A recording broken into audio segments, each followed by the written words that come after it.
কোন নামাজ কত রাকাত? ফজরের নামাজ সুন্নতে মুআক্কাদা 2 রাকাত, ফরজ 2 রাকাত পড়তেই হবে।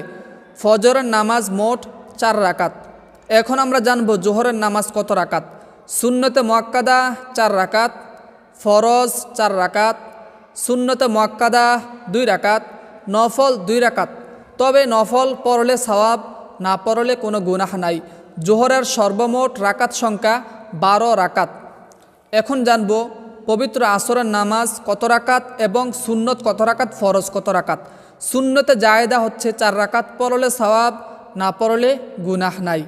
ফরজ 4 রাকাত পড়তেই হবে। আসরের নামাজ মোট 8 রাকাত।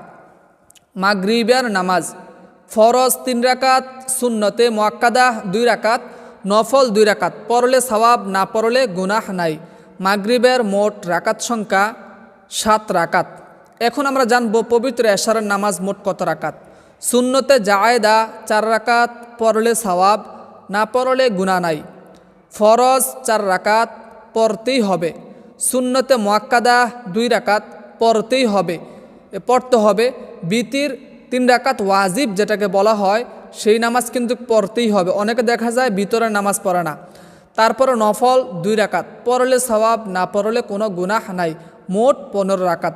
দর্শক, এখন আমরা জানব মোট এই 5 ওয়াক্ত নামাজের মধ্যে সুন্নত কত রাকাত, নফল কত রাকাত, ফরজ কত রাকাত। অতঃপর আমরা জানব এই সর্বমোট 5 ওয়াক্ত নামাজ কত রাকাত সংখ্যা হয়।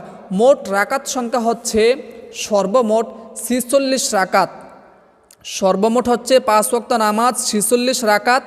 নামাজের মধ্যে 46 রাকাতের মধ্যে 17 রাকাত হচ্ছে ফরজ, পড়তেই হবে যেটা, আর 12 রাকাত সুন্নত পড়তে হবে। আর বাকি যে 17 রাকাত থাকে সুন্নতে জায়েদা ও নফল, পড়লে সওয়াব, না পড়লে কোনো গুনাহ না।